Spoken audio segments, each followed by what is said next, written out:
அனைவருக்கும் வணக்கம். நம்ம பொது தமிழ்ல அழகு 7ல தமிழ் அறிஞர்களும் தமிழ் தொண்டுகளும் அப்படின்னு தலைப்பின் கீழே ஒவ்வொரு அறிஞர்களும் நம்ம பார்த்துட்டு இருக்கோம் இல்லையா? இன்னைக்கோட நம்ம கடைசி இன்னும் இருக்கிற ஒரு 4-5 அறிஞர்கள் தான். இதோட நம்ம அழகு 7 இருக்கிறதுல எல்லாத்தையுமே முடிச்சிடலாம். அப்படின்னா இன்னைக்கு நம்ம ஃபர்ஸ்ட் பார்க்க போற அறிஞர் யாருன்னு சொல்லி பார்க்கும்போது தேவநேய பாவாணர். யாரை பார்க்க போறோம்? தேவநேய பாவாணர். இவரை பத்தி நம்ம ஆல்ரெடி ஒரு கிளாஸ்ல கொஞ்சம் சொல்லியிருப்போம். என்னன்னா பாவலரேறு பெருஞ்சித்திரனாரோட ஆசிரியர் அப்படின்னு சொல்லி நம்ம பார்த்திருக்கோம் இல்லையா? பாவலரேறு பெருஞ்சித்திரனாரோட ஆசிரியர்.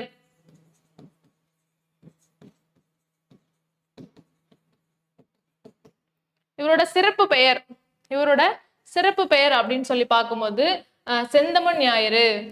செந்தமிழ் ஞாயிறு அப்படின்னு சொல்லி சொல்றோம். செந்தமிழ் செல்வர் அப்படின்னு சொல்றோம்.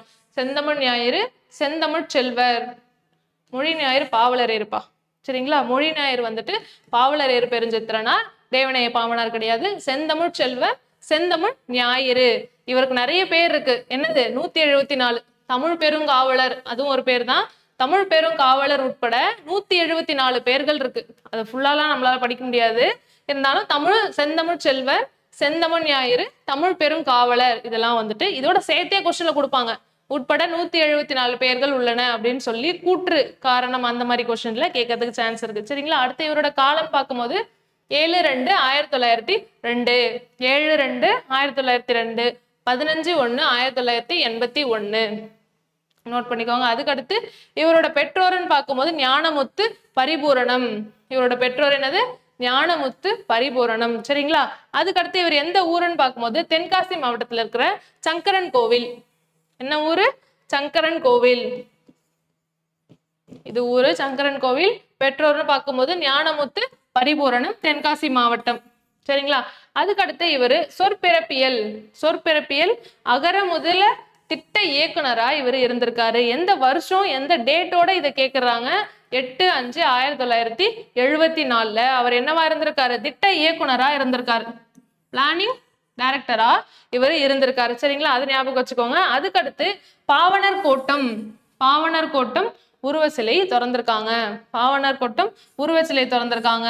அதுக்கப்புறம் இவரோட நூலகமும் ஆரம்பிச்சிருக்காங்க. எங்கன்னு பார்க்கும்போது ராஜபாளையம், நம்ம சொல்றேன் ராசபாளையம் அப்படின்ற ஊர்ல முரம்பு என்ற கிராமத்துல இவருக்கு பாவாணர் கோட்டம் அப்படின்ற உருவ சிலை, ஒரு லைப்ரரி, நூலகமும் அங்க ஆரம்பிச்சிருக்காங்க. எந்த ஊருன்னு பார்த்துக்கோங்க? ராஜபாளையம். சரிங்களா? அதுக்கடுத்து இவர் மதுரை உலக தமிழ் மாநாட்டுல மதுரை உலக தமிழ் மாநாடு 5-1 வருஷம் பார்த்துக்கோங்க. மதுரை உலக தமிழ் மாநாடு. மாண்டன் தோற்றமும் தமிழர் மரபும் எந்த தலைப்பின் கீழே உரையாற்றியிருப்பாருன்னா மாண்டன் தோற்றமும் தமிழர் மரபும் அப்படின்ற தலைப்பின் கீழே இவர் என்ன பண்ணியிருப்பாரு? உரையாற்றியிருப்பாரு. சரிங்களா? அதுக்கடுத்து தேவநேய பாவாணர் நூலகம் அப்படின்னு சொல்லி எங்க ஆரம்பிச்சிருக்காங்க? சென்னையிலயும் ஒரு நூலகம் இருக்கு, ராசபாளையத்திலயும் ஒரு நூலகம் இருக்கு. 2 நூலகம் இருக்கு. நோட் பண்ணிக்கோங்க. தேவநேய பாவாணர் நூலகம். சரிங்களா? அதுக்கடுத்து இவரோட ஆய்வு நூல்கள் அப்படின்னு சொல்லி நம்ம பார்க்கும்போது உலகில் தோன்றிய மாந்தன் தமிழன் அப்படின்னு சொல்லி ஒரு ஆய்வு நூல்களும் இருக்கு. சரிங்களா? உலகில் தோன்றிய மாந்தன் தமிழன் அப்படின்னு சொல்லி இவரோட ஆய்வு நூல்களும் கொடுத்துருக்காங்க. அதுக்கடுத்து இவரோட நூல்கள் என்னது? இவரோட நூல்கள் அப்படின்னு சொல்லி பார்க்கும்போது முதல் தாய்மொழி. என்ன நூல்?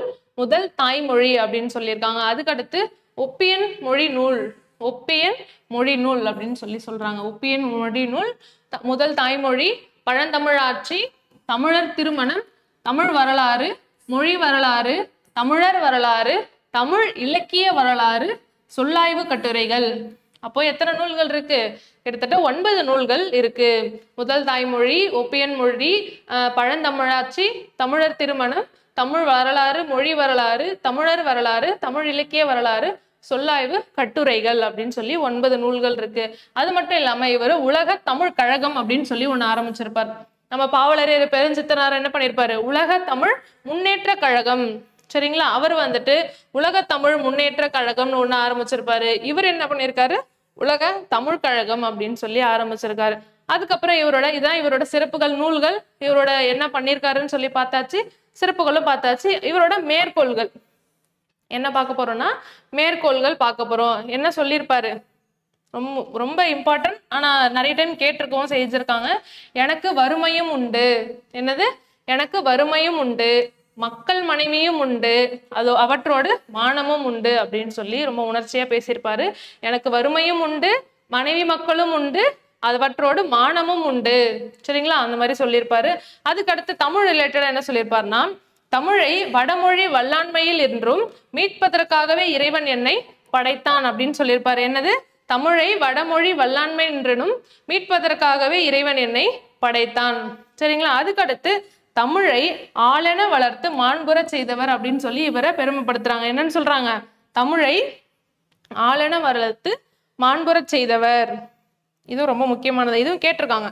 தமிழை ஆளென வளர்த்து மாண்புற செய்தவர் யாரு அப்படின்னு கேட்டா என்ன சொல்லணும்? தேவனைய பாவாணர். சரிங்களா, அப்போ நம்ம சிலபஸ்ல இருக்கக்கூடிய எல்லா அறிஞர்களை பத்தியும் பார்த்தாச்சு. இதுக்கு முன்னாடி இந்த வீடியோ தான் ஃபர்ஸ்ட் டைம் பாக்குறீங்க அப்படின்னு சொல்லி பாத்தீங்கன்னா, இதுக்கு முன்னாடி பிளேலிஸ்ட்ல எல்லா அறிஞர்களை பத்தியும் நம்ம கொடுத்துருக்கோம். எல்லாமே டீட்டெயிலா இருக்கும், நீங்க அதையே பார்த்துக்கலாம். இதை தாண்டி புக்கை தாண்டி நம்ம நிறைய என்ன பண்ணியிருக்கோம், அவுட் சோர்ஸ்ல இருந்து நம்ம கொடுத்துருக்கோம். இந்த வீடியோவே உங்களுக்கு போதுமானதாகவும் இருக்கும். இது இல்லாம ஸ்கூல் புத்தகங்கள்ல, அதாவது பள்ளி புத்தகங்கள்ல இருக்கிற ஒவ்வொரு அறிஞர்களுக்கு கீழேயும் புக்கை தாண்டி ஒரு யூனிட்டுக்கு அப்புறம் ஒரு அறிஞர்கள் கொடுத்துருப்பாங்க. அதையும் எல்லாருமே என்ன பண்ணுங்க, தெளிவா படிச்சுக்கோங்க. அது மட்டும் இல்லாம தமிழ் அறிஞர்களும்ன்றதுல இருந்து நமக்கு 15 கேள்விகள் கேட்க போறாங்க இல்லையா, அது இல்லாம அறநூல்களும் இருக்கு. அதையும் நம்ம இதுக்கப்புறம் வர வீடியோக்கள்ல பார்க்கலாம். அப்போ இந்த மாதிரி டிஎன்பிஎஸ்சி ரிலேட்டடான வீடியோஸ் எல்லாமே பார்க்கறதுக்கு நம்மளோட JSR IAS அகாடமியை ஃபாலோ பண்ணிக்கோங்க. இது மட்டும் இல்லாம நம்மளோட JSR IAS அகாடமியில லேர்ன் JSR ஆப் அப்படின்னு சொல்லி ஒன்று ஆரம்பிச்சிருக்காங்க இல்லையா, அந்த லேர்ன் JSR ஆப் மூலமா நம்ம எல்லா கிளாஸஸ்க்கான தமிழ் கிளாஸஸாக இருக்கட்டும், GS கிளாஸஸாக இருக்கட்டும், இது எல்லாத்துக்கான கிளாஸஸும் அதுக்கான மெட்டீரியல்ஸ் ப்ளஸ் டெஸ்ட்டுமே வந்துட்டு வெறும் 1000 ரூபாயில் கொடுக்கறதா இருக்கும்.